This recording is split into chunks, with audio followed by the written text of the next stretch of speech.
Alléluia. Soyez la bienvenue ce matin dans la présence du Seigneur. Prions. Père, nous te glorifions ce matin. Nous t'élevons, nous t'exaltons. Sois magnifié au milieu de nous. Merci d'être notre Père. Merci pour ton amour. Merci pour ta grâce dans nos vies. Merci, Père, de ce que encore ce matin tu vas nous parler. Et tu vas nous transformer par ton esprit et ta parole. Alléluia. Nous prions maintenant que par ton esprit, tous les aspects de ce service soient sous le contrôle pour la gloire de ton nom. Que ta présence envahisse tout le service et que vraiment chacun d'entre nous sache que vraiment nous avons rencontré notre Père ce matin et qui nous a parlé. Je me remets à toi, Esprit de Dieu, que ce ne soit pas moi qui parle, mais que à travers moi, chacun entende ta voix, la parole de vie, la parole qui est esprit, la parole qui est puissance, la parole qui transforme, qui délivre, qui guérit, la parole qui nous réconforte et qui nous donne une promesse, une destinée. Que cette parole soit reçue ce matin au nom de Jésus-Christ par tous ceux qui écoutent. Amen. Au nom de Jésus. Nous avons effectivement une promesse, une parole qui vient du Seigneur et sur laquelle Jésus-Christ insiste. Alléluia. Et nous voulons voir ce matin quelque chose de spécial, particulier, qui va nous permettre de saisir, et je vais appeler ça le titre de notre enlèvement personnel. C'est comme si on vous donnait le titre de votre propriété. Ça a été déjà signé et on vous donne le dossier, les documents qui vous permettent de vous présenter comme étant le titulaire, celui qui a le titre, la propriété. Alléluia. Aujourd'hui, donc, nous allons regarder la prière sacerdotale du Seigneur Jésus-Christ dans Jean chapitre 17. Dans Jean chapitre 17, nous voulons nous focaliser sur le verset 24, où Jésus a prié, mais a mentionné quelque chose de spécial dans ce verset. Mais avant d'arriver à ce verset, nous voulons juste rappeler que dans cette prière sacerdotale, Jésus a déjà mentionné au verset 11 que le Père, il dit: Père Saint, garde en ton nom ce que tu m'as donné, afin qu'ils soient un comme nous. Garde.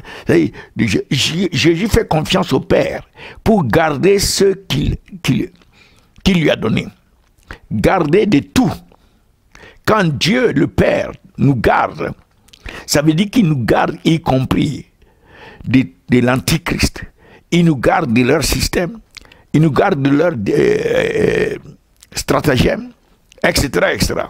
Jésus a déjà prié que Père, garde-les. Deuxième élément, il a dit au verset 15, je ne te prie pas, je ne te prie pas de les ôter du monde, mais de les préserver du mal. De les préserver du mal. Et le mal inclut l'Antichrist et tout son système. Et tout ce qu'ils sont en train de préparer actuellement. Tout cela fait partie du mal. Et Jésus a demandé au Père, il dit, ne les enlève pas tout de suite, mais préserve-les du mal. Dieu te préserve. Quand Dieu nous préserve, ça veut dire que nous sommes vraiment préservés de tout mal. Au verset 17, il a dit, sanctifie-les par ta vérité. Et au verset 19, il dit, et je me sanctifie moi-même pour eux, afin qu'eux aussi soient sanctifiés par la vérité. Donc voilà, non seulement nous sommes gardés, nous sommes préservés, nous sommes sanctifiés, et nous continuons au verset 20. Il dit, ce n'est pas pour eux seulement que je prie, mais encore pour ceux qui croiront en moi par leur parole. Donc c'est inclusif. Tous ceux qui croiront en Christ à travers les témoignages que nous donnons par l'évangile du Christ font partie de ceux qui vont bénéficier de cette prière. Alors nous voyons ensuite au verset 21, afin que nous soyons un, afin que tous soient un, comme toi Père, tu es en moi et comme je suis en toi, afin qu'eux aussi soient un en nous, pour que le monde sache. Et donc il a ajouté l'unité. Tous ceux qui sont en Christ, nous devons être unis. Et au verset 20, il parle maintenant de la gloire. Je leur ai donné la gloire. Je leur ai donné la gloire. Et maintenant, nous voyons donc garder, préserver, sanctifier, unis, et glorifier. Et maintenant, Christ fait une prière, et un aspect de la prière ici, il dit, au verset 24, il dit, Père, je veux. Alléluia. Gloire à Dieu. Père, je veux. Bon, ici, nous voulons souligner deux choses. Jésus a fait des promesses, et en particulier la promesse de Jean 14, verset 1 à 3. Il a dit que ton cœur ne se trouble pas, crois en Dieu et crois aussi en moi. Dans la maison de mon Père, il y a plusieurs demeures, et je vais te préparer une place, et lorsque je m'en serai allé, que j'aurai préparé la place, je reviendrai afin de te recevoir à moi-même, pour que là où je suis, tu sois aussi. Donc ça, c'est une promesse clé, capitale, que Jésus lui-même a faite, de revenir nous chercher. Et donc, ici maintenant, ce que nous voyons, il dit, je veux que là où je suis, ce que tu m'as donné, soit aussi avec moi, afin qu'il voie ma gloire, la gloire que tu as. So, maintenant Jésus ajoute à la promesse qu'il a faite dans Jean 14, ajoute la prière. Il y a une prière ici que Jésus est en train de faire, une médiation avec le Père. Il est en train de parler au Père concernant le fait que nous devons, il veut que nous soyons là-bas. Donc, voici ce que nous voulons insister, sur quoi nous voulons insister. Que ce soit la promesse dans Jean 14, ou que ce soit la prière au Père, pour que nous soyons avec lui, là où il est. Promesse et prière, ces deux expriment la volonté de Christ. Christ dans son cœur veut. Il a dit, Père, je veux. Alléluia. La volonté de Christ, c'est que nous soyons avec lui. C'est que nous soyons enlevés. La volonté de Christ, c'est qu'il va revenir nous chercher.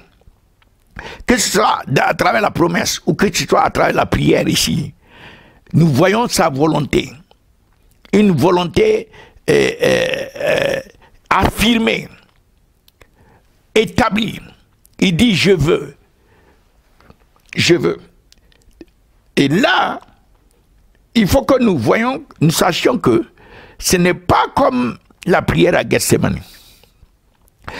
Regardons la prière à Gethsemane. Il dit ceci à Gethsemane dans Luc 22, verset 42. Luc 22, verset 42. Et on va voir une certaine différence entre cette prière et la prière sacerdotale ici. Au verset 42, Jésus dit ceci. Père, si tu voulais. Alléluia. Donc là, il y a une condition. Dans la prière à Gethsemane, Christ a mis une condition. Si tu voulais, Père. Mais dans sa prière sacerdotale, il a été tellement affirmatif. Il dit, je veux. Père, ceci est ma volonté. Gloire à Dieu. Gloire à Dieu. La Bible dit ceci dans Éphésiens 1, verset 11. Que le Dieu que nous avons, le Père de notre Seigneur Jésus-Christ, fait toutes choses, pas certaines choses, toutes choses, selon le conseil de sa volonté. Donc Dieu le Père, le Fils et le Saint-Esprit sont caractérisés par le fait que c'est leur volonté qui prime toujours. Il dit qu'il va amener tous les autres conseils, selon le psaume 33, versets 10 et 11. Il va amener tous les autres conseils à néant. Et tout ce qu'ils font comme stratégie, tout ce qu'ils fabriquent, il va tout détruire. Mais son conseil, le conseil de sa volonté va toujours prévaloir. Voilà comment Dieu travaille. Personne ne le force. Dieu exprime sa volonté exprime. Donc Jésus-Christ ici est en train d'exprimer sa volonté en tant que le Fils de Dieu. Il dit que je veux, et certainement en accord avec le Père et le Saint-Esprit, je veux. Donc comme nous le disons, la promesse et la prière, toutes ces deux sont fondées sur la volonté de Christ. La volonté de Christ.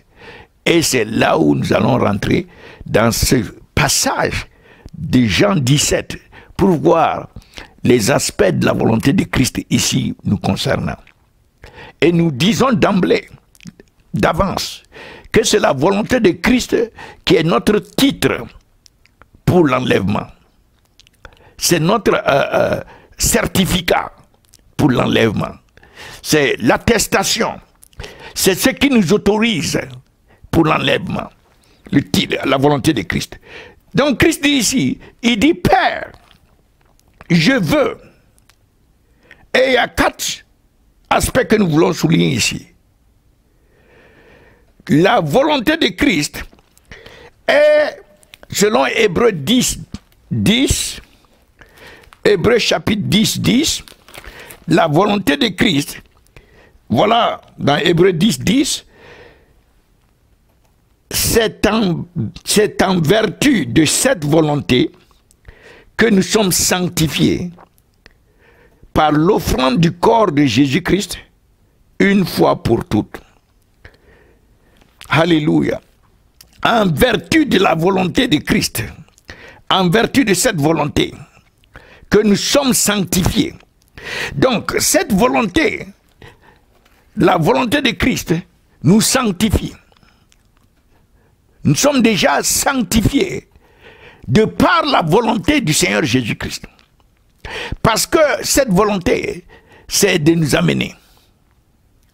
Donc, il a déjà fait en sorte que sa volonté prime en ce qui concerne notre sanctification, qui est rappelée ici, qui est prié ici, sanctifie-les, extra, ils sont déjà sanctifiés par ta parole, extra. La volonté de Christ inclut donc notre sanctification. Deuxième aspect de la volonté de Christ, là où je suis, ce que tu m'as donné.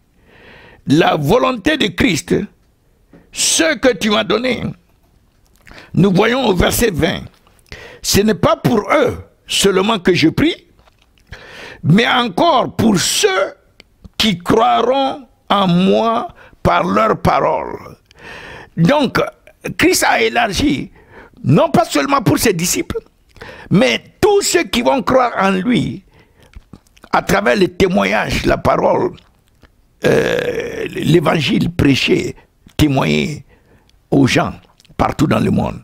Tous ceux qui vont accepter et qui vont croire en Christ. Christ a prié ici pour qu'il fasse partie.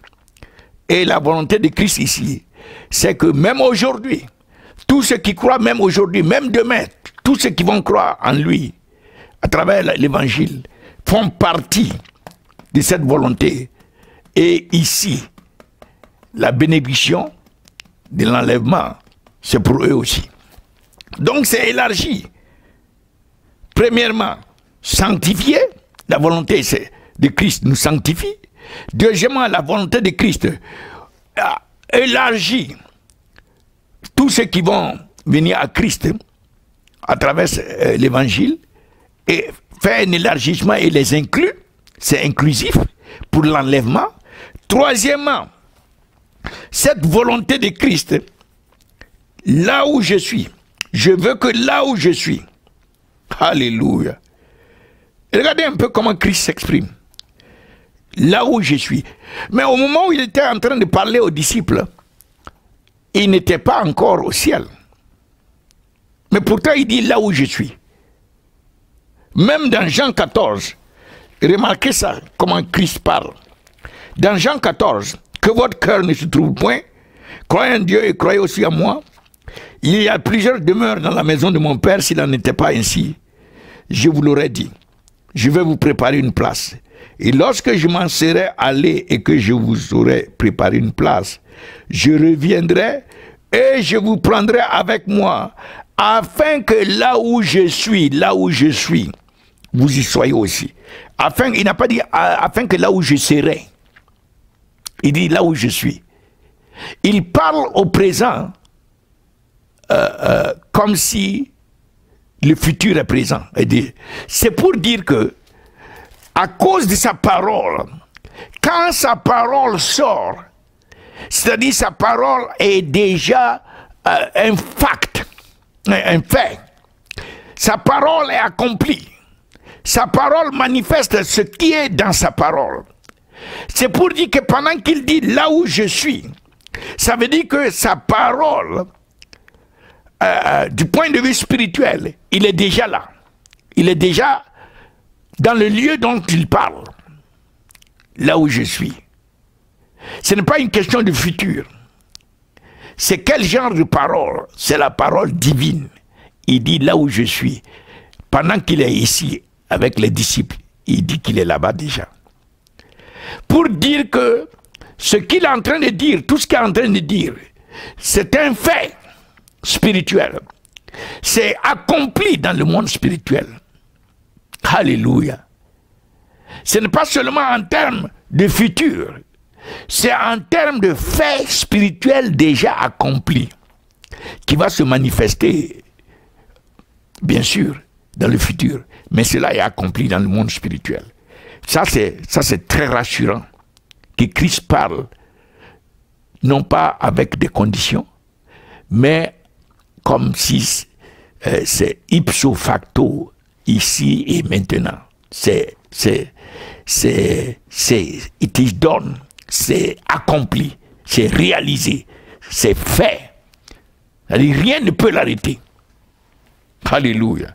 Là où je suis, gloire à Dieu, là où je suis, ce que tu m'as donné, non pas juste les disciples, mais ceux qui vont venir à travers eux, sois aussi avec moi, sois aussi avec moi, avec moi, avec moi, avec moi, témoin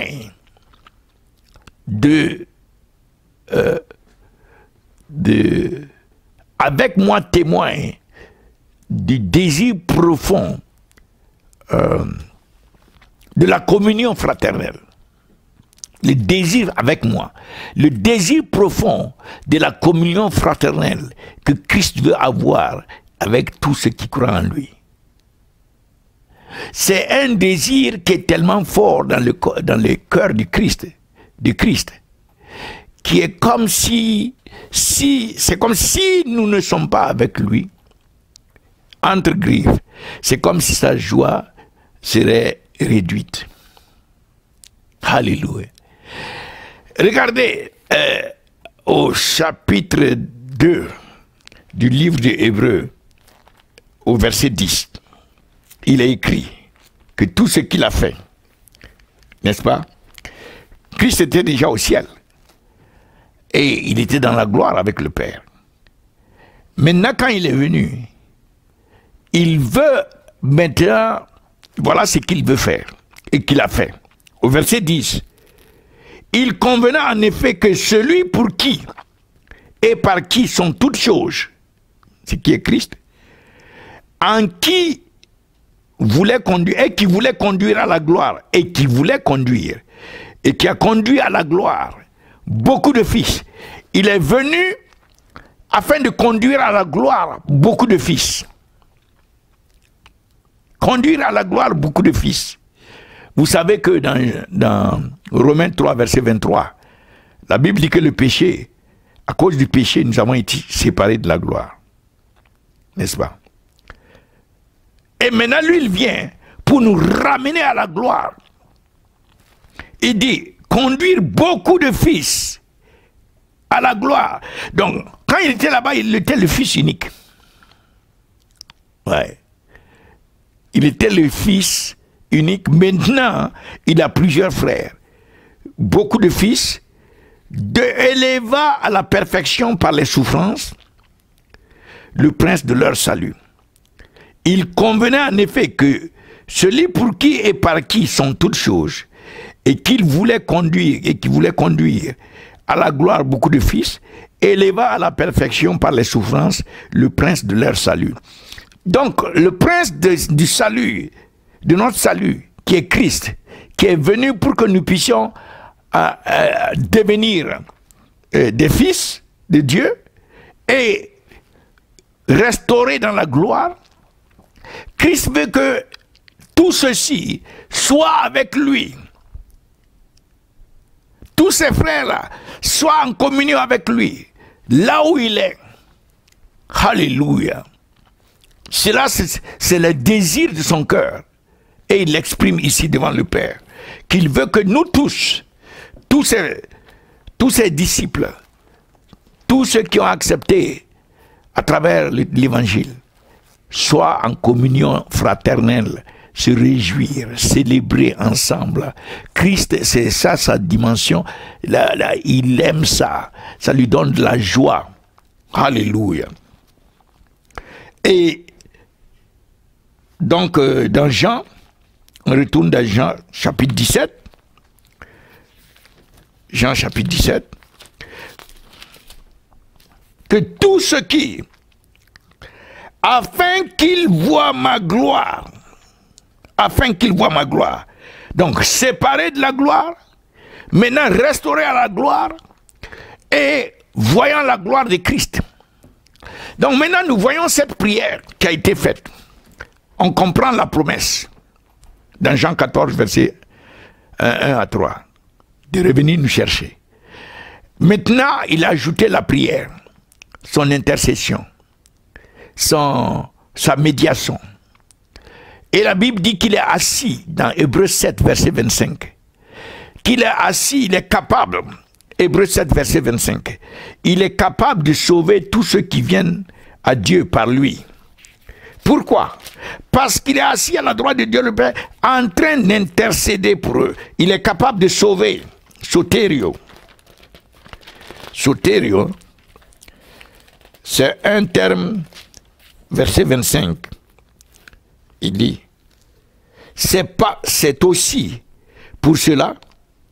Alors, mais lui, parce qu'il demeure éternellement, possède un sacerdoce qui n'est pas transmissible.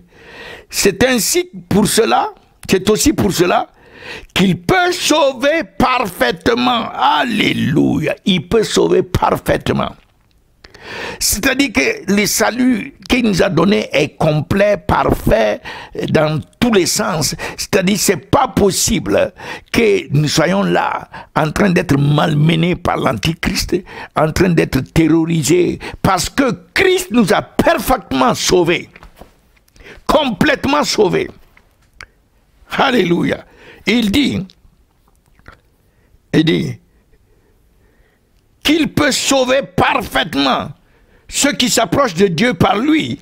Voilà le point de la prière. Étant toujours vivant pour intercéder en leur faveur. Donc non seulement il a prié avant de quitter, dans Jean 17, mais Christ continue de prier pour nous, en notre faveur. La même chose qu'il a énoncé, il continue de prier là-dessus, pour sa volonté. La volonté que tous ceux qui acceptent, l'acceptent par l'évangile, que eux tous, soient là où lui il est. Il est actuellement au ciel. Là où lui il est, et que nous soyons avec lui, en communion, en célébration ensemble, que nous puissions être dans sa gloire. Et il est continuellement en train de prier pour ça. Il est en train d'intercéder. Et la Bible dit que cette intercession produit du salut parfait. Du salut complet, parfait, total. De tout ce que le diable peut orchestrer. Y compris donc tout ce que le diable orchestre aujourd'hui pour la venue de l'Antichrist. Pour tout ce qu'il fait. Christ a déjà prié et il continue de prier, c'est sa volonté, ce que ce salut parfait soit notre partage. Alléluia. Donc moi et toi, nous n'avons pas reçu un salut partiel qui ouvre la porte à l'Antichrist, et et toutes ces tribulations, grandes tribulations, est-ce qu'on va passer par là, est-ce que c'est... Non, le salut que Christ est en train d'activer pour nous, qu'il a déjà établi, ce salut est parfait, ça ne nous ouvre pas une porte pour la domination de l'Antichrist dans nos vies, pour l'oppression, pour les tribulations, pour les Non, ça n'ouvre pas cette porte. Je veux parler ici. Alléluia. Donc ça veut dire que cela justifie effectivement que Christ, à travers ses prières actuelles même, il est en train de maintenir, il maintient, il a déjà promis, et ses prières renforcent sa volonté qu'il vienne nous chercher bientôt dans les airs. Gloire à Dieu. Que nous soyons consolidés, renforcés dans notre foi, et dans notre cœur, avec ces paroles de Christ, avec ce que Christ fasse. Que nous n'oublions pas qu'il est continuellement en train d'intercéder, et l'intercession produit un salut parfait pour nous, en notre faveur. Gloire à Dieu. Et sa volonté que nous avons manifestée ici, nous avons exprimée ici, sa volonté, c'est que la sanctification, et il nous sanctifie par la vérité de sa parole, il nous sanctifie par son sang, extra. Et deuxièmement, il a ouvert, élargi, non pas seulement à ceux qui étaient là, même ceux qui vont venir après à travers l'évangile prêché ou partagé, son témoignage. Troisièmement, là où lui est, il parle en termes présents. C'est un fait. Au temps déjà où il était sur la terre, c'était déjà un fait. À combien pour raison aujourd'hui? Et en allant là-bas, c'est de rentrer dans la gloire et de communier avec lui dans cette gloire-là. Merci Père pour ce que tu réponds à ton Fils Jésus-Christ. Il n'y a pas une prière que Jésus, ton Fils, fait qui ne soit satisfait déjà. C'est pour ça lui-même il parle au temps présent comme si ce qu'il prie est réalisé déjà. Et il est en train de déclarer cela. Et il s'agit ici, Père, de l'enlèvement, de notre enlèvement qui fait partie du salut parfait que Jésus-Christ est en train a déjà établi, en train d'activer pour nous, de maintenir le salut parfait de toute forme de domination, y compris de l'Antichrist, extra. Merci Père de ce que la volonté de Christ, c'est que nous soyons dans la communion avec lui, dans la gloire. Alléluia. Que cette volonté ne soit jamais oubliée, que cette volonté remplisse nos cœurs. La volonté de Christ exprimée à travers ses promesses, surtout la promesse de Jean 14, et à travers sa prière, surtout celle de Jean 17. Que ceci puisse établir une fois pour toutes le titre pour nous, le titre que nous sommes ceux qu'il va devenir chercher. Nous avons le ticket par la volonté de Christ. Au nom de Jésus-Christ, on va prier. Amen. Quelle joie, quelle joie. Il n'y a pas de plus grande joie que d'être avec Christ, de communier avec Christ. Et c'est pourquoi il a prié. La plus grande joie du ciel, du paradis, c'est cette ce bonheur d'être éternellement avec Christ. Alléluia. Gloire à Dieu. Seigneur vous bénisse. Et je prie maintenant pour tous ceux qui n'ont pas encore donné leur vie au Seigneur Jésus-Christ. Vous pouvez seulement dire, Seigneur Jésus, aujourd'hui je te reconnais comme Seigneur. Je te reconnais comme Sauveur. C'est toi qui as versé ton sang à la croix. Et je te demande aujourd'hui de me pardonner pour tous mes péchés. Lave-moi par ton sang. Je crois dans mon cœur que Dieu t'a ressuscité de la mort. Tu es monté en gloire et tu vas revenir bientôt. Tu vas revenir pour me chercher afin que là où tu es, j'y sois aussi. Aujourd'hui, je t'ouvre mon cœur. Seigneur, je te reçois comme mon Seigneur et mon Sauveur personnel. Merci de sauver mon âme. Merci de faire de moi un enfant de Dieu, un membre de la famille de Dieu. Alléluia. Né de nouveau. Merci de te révéler à moi, que je te connaisse davantage. De me donner la grâce d'être préparé, d'être prêt. Afin que, à tout moment où tu apparais, je sois transformé pour partir avec toi. Merci Père qu'il en soit ainsi. Au nom de Jésus-Christ, nous avons prié.